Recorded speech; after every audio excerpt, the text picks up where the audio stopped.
बिस्मिल्लाहिर्रहमानिर्रहीम। अस्सलाम वालेकुम। आज मैं आपको एक बहुत ही मज़ेदार चिकन शोले कबाब की रेसिपी दूंगी। बहुत मज़ेदार रेसिपी है। तो इसके लिए हमें चाहिए बोनलेस चिकन 1 किलो। इस तरह से आप बाइट साइज की क्यूब की शक्ल में बोटियां बना लीजिएगा।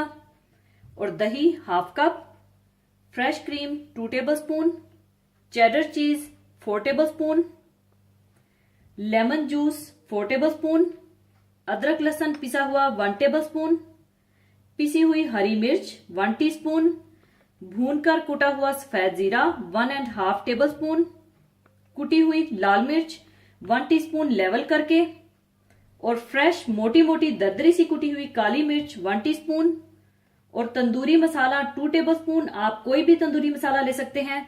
और थोड़ा सा नमक, क्योंकि तंदूरी मसाले में भी नमक होता है, इसलिए नमक थोड़ा ही डालिएगा। और कचरी पाउडर 1 टीस्पून। अगर आपके पास कचरी पाउडर नहीं है तो आप इसकी जगह कच्चा पपीता भी ले सकते हैं।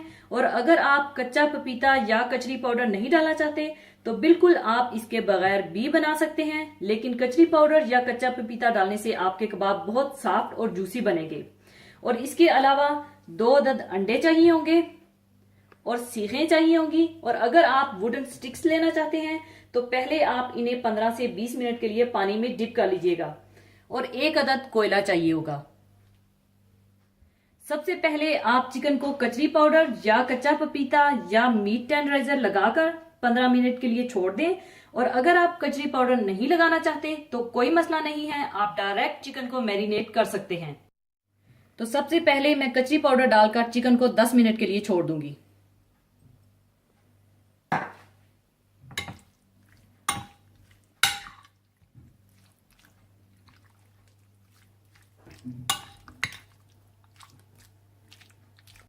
दस मिनट गुजरने के बाद आप इसमें दही डाल दें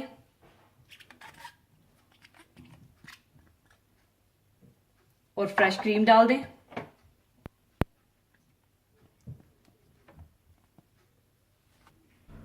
और 2 अदद अंडे, लेमन जूस, पिसा हुआ अदरक लहसुन, पिसी हुई सब्ज मिर्च,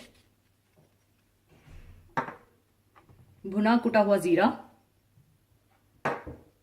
थोड़ा सा नमक, तंदूरी मसाला, कुटी हुई काली मिर्चें,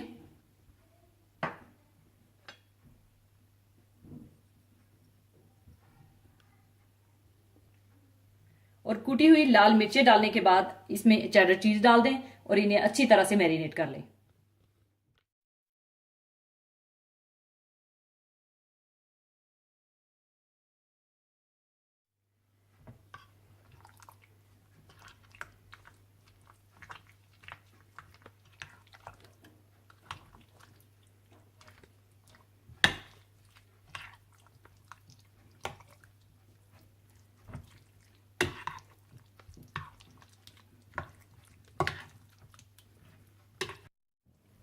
अच्छी तरह मैरिनेट करने के बाद आप इन्हें सीखों पर लगा लें।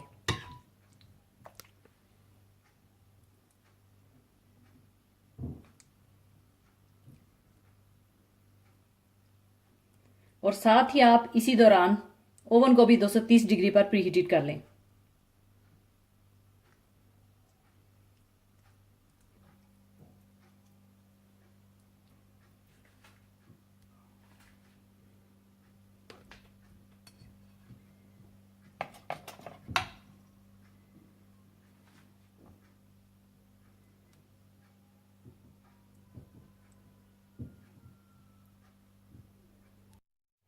चिकन को सीखों पर लगाने के बाद आप ये बचा हुआ मसाला भी सीखों पर डाल दें।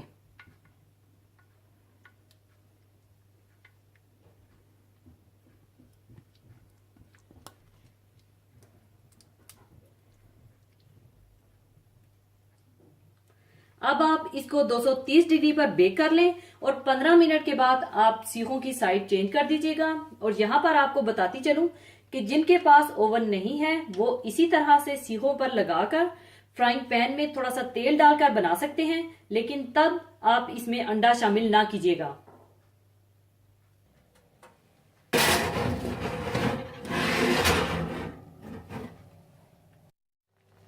15 मिनट गुजरने के बाद आप सीहों की साइड्स चेंज कर दें।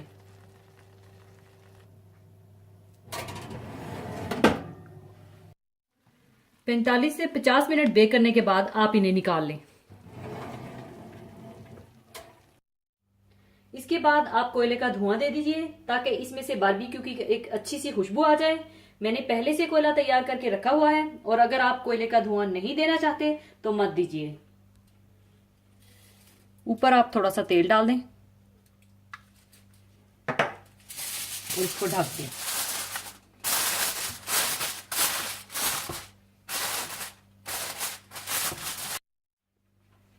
तीन 4 मिनट कोयले का धुआं देने के बाद अब मैं कोयले को निकाल लूंगी और इसे डिश आउट कर लूंगी।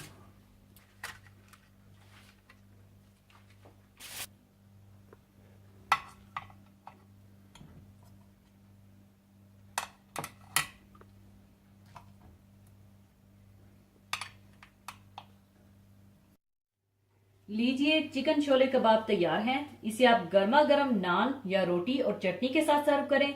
जरूर बनाइएगा। और जाने से पहले एक हदीसे पाक शेयर करना चाहूंगी। हदीसे पाक इस तरह से है। हजरत अबू हुरैरा रजी अल्लाह ताला अन्हु फरमाते हैं कि नबी करीम सल्लल्लाहु अलैहि वसल्लम ने फरमाया, कोई मोमिन किसी औरत से बुग़्ज़ ना रखे, इसलिए कि अगर इसकी कोई बात नापसंद होगी तो उसकी दूसरी बात पसंद होगी। किसी इंसानी मुआशरा की सलाह और फलाह के मयार का अंदाजा इस बात से बखूबी लगाया जा सकता है कि इसके अफराद की अज़दवाजी जिंदगी कैसी है।